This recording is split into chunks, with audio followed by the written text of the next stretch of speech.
আপনারা আমি মোল্লার কথা তো বিশ্বাস করবেন না, কিন্তু আপনাদের সকলের কাছেই তো একজন করে মুফতি আছে, আছে না?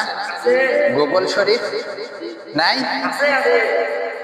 এই গুগল শরীফের মধ্যে সার্চ দিবেন জানস, JANUS, এই জানস লিখে সার্চ দিবেন, ওখানে দেখবেন একটা 2 মাথাওয়ালা মূর্তির ছবি আসবে, তার নিচে কিছু ব্যাখ্যাও দেওয়া আছে।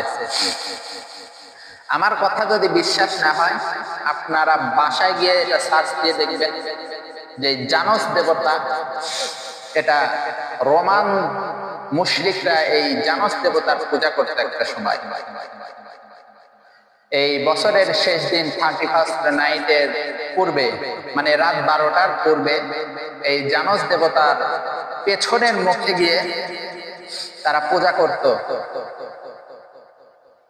যে বিগত দিনগুলোতে তারা জানস দেবতার পূজা করে সুখে শান্তিতে একটা বছর অতিবাহিত করেছে। এবং রাত 12টার পর তারা ওই প্রথম মুখটার কাছে এসে পূজা করত, উপাসনা করত, যতদিন আগত বছর তাদের সুখে শান্তিতে যায়। মুসলমানের আকীদা হলো যে সুখ শান্তি এটা একমাত্র আল্লাহ রব্বুল আলামিন ছাড়া কেউ দিতে পারে না। চিল্লায় কথা বলেন, দিতে পারে না। মুসলমানের জান আর মাল এটা আল্লাহর জন্য। কার জন্য? মুসলমান জান এবং মাল দিয়ে আল্লাহর রাস্তায় জিহাদ করে শহীদ হবে, আর শহীদ হওয়ার সঙ্গে সঙ্গে মুসলমানের জন্য আল্লাহর জান্নাতের 8টা দরজা খুলে দেবে। তিনি কে? আল্লাহ। সে আল্লাহকে ভালোবাসতে পারবেন না? পারবো। আল্লাহ আমাদেরকে কত মহব্বত করেন, চিন্তা করা যায়? আপনি দুনিয়াতে এত নাফরমানি করেন, এরপরেও কিন্তু আল্লাহ রব্বুল আলামিন আপনার পানিও বন্ধ করেন নাই, অক্সিজেনও বন্ধ করেন নাই, সূর্যের আলো বন্ধ করেন নাই। কথা বলেন ঠিক না বেঠিক? সেই আল্লাহকে একটু খুশি করা লাগবে না? তুমি মুসলমান কি করে যাও 31st নাইট পালন করতে? আমার বুঝে আসে না। তুমি তো একটা মুসলমানের বাচ্চা, তুমি 31st নাইট কি তার মুসলমানদের সংস্কার সংস্কৃতি না? তাহলে আমরা সকলেই আল্লাহ রব্বুল আলামিনের কাছে তওবা করি, আল্লাহ রব্বুল আলামিন যেন আমাদেরকে এই সমস্ত কাজ থেকে বিরত রাখেন। সকলে বলেন আমিন। আমিন। যাই হোক, কথা ওটা নয় যে এই যে জানস দেবতা, এটা রোমান যে মুশরিকরা ছিল তারা এটার পূজা করত, ঠিক না? তুমিও কি রোমান মুশরিকদের অন্তর্ভুক্ত হতে চাও নাকি? এটা পালন করার দ্বারা কি বোঝাতে চাও? যে আমিও রোমান মুশরিকদের মতো মুশরিক একটা? তুমি না মুসলমানের সন্তান, ঠিক না? তাহলে তুমি মুসলমানের সন্তান হয়ে রোমান দেবতাকে কেন পূজা করতে যাও? উত্তর আছে, জবাব আছে আপনাদের? এর জন্য নবী আকরাম সাল্লাল্লাহু আলাইহি ওয়াসাল্লাম বলেন, আল মারউ মা'a মান আহাব্বু। দুনিয়াতে যার সঙ্গে তোমার মহব্বত ছিল, যার কালচারের সঙ্গে তোমার কালচার মিলে যেত, তার সঙ্গে হাসরের দিন, কিয়ামতের দিন তুমি একসঙ্গে উঠবে।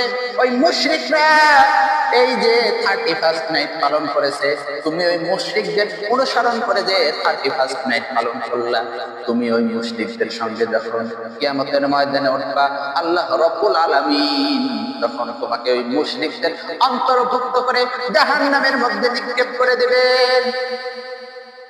নাউজুবিল্লাহ বলবেন না? নাউজুবিল্লাহ।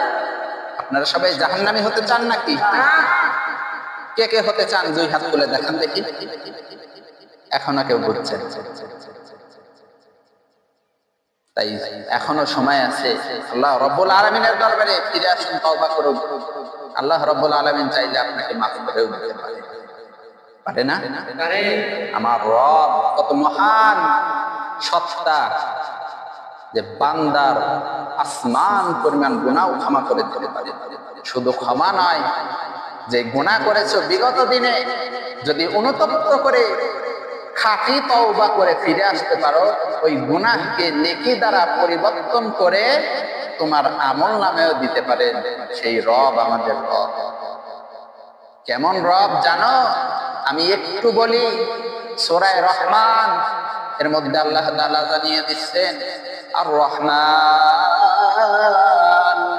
আল্লামাল কুরআন খালাকাল ইনসান।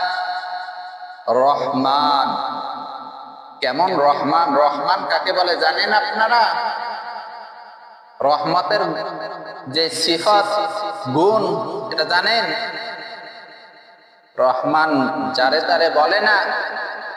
বুখারীর সর্বশেষ হাদিস শোনায় দিছে আবু হুরায়রা রাদিয়াল্লাহু তাআলা আনহু, তিনি বলেন, আন আবি হুরায়রা রাদিয়াল্লাহু তাআলা আনহু قال قال رسول الله صلى الله عليه وسلم كلمتان حبيبتان إلى الرحمن خفيفتان على اللسان ثقيلتان في الميزان سبحان الله وبحمده سبحان الله العظيم। পড়েন না, পড়েন, সুবহানাল্লাহি ওয়া বিহামদি সুবহানাল্লাহিল আযীম। এই যে বললেন কষ্ট হলো? সুবহানাল্লাহি ওয়া বিহামদি সুবহানাল্লাহিল আযীম, এটা বলতে কারো কষ্ট হয়েছে? কষ্ট হয়। আল্লাহর নবী বলেন, কালিমাতান হাবিবাতান ইলার রহমান, দুইটা কালিমা রহমানের কাছে বড় প্রিয়। খফিফাতানে আলাল লিসান, জবানে হালকা। সাকিলাতানে ফিল মিজান, মিজানের পাল্লায় ভারী। ছোট্ট দুইটা কালিমা, সুবহানাল্লাহি ওয়া বিহামদি সুবহানাল্লাহিল আযীম, বলতে কারো কষ্ট হয়? জবানে হালকা, নবী বলে দিয়েছেন জবানে হালকা, কিন্তু মিজানের পাল্লায় এই দুইটা কালিমা অনেক ভারী হয়ে যাবে, অনেক ওয়েটফুল হয়ে যাবে। আল্লাহ রাব্বুল আলামিন আমাদেরকে বেশি বেশি এই তাসবিহ দুইটা পাঠ করার তৌফিক দান করুন। সকলে বলে আমিন।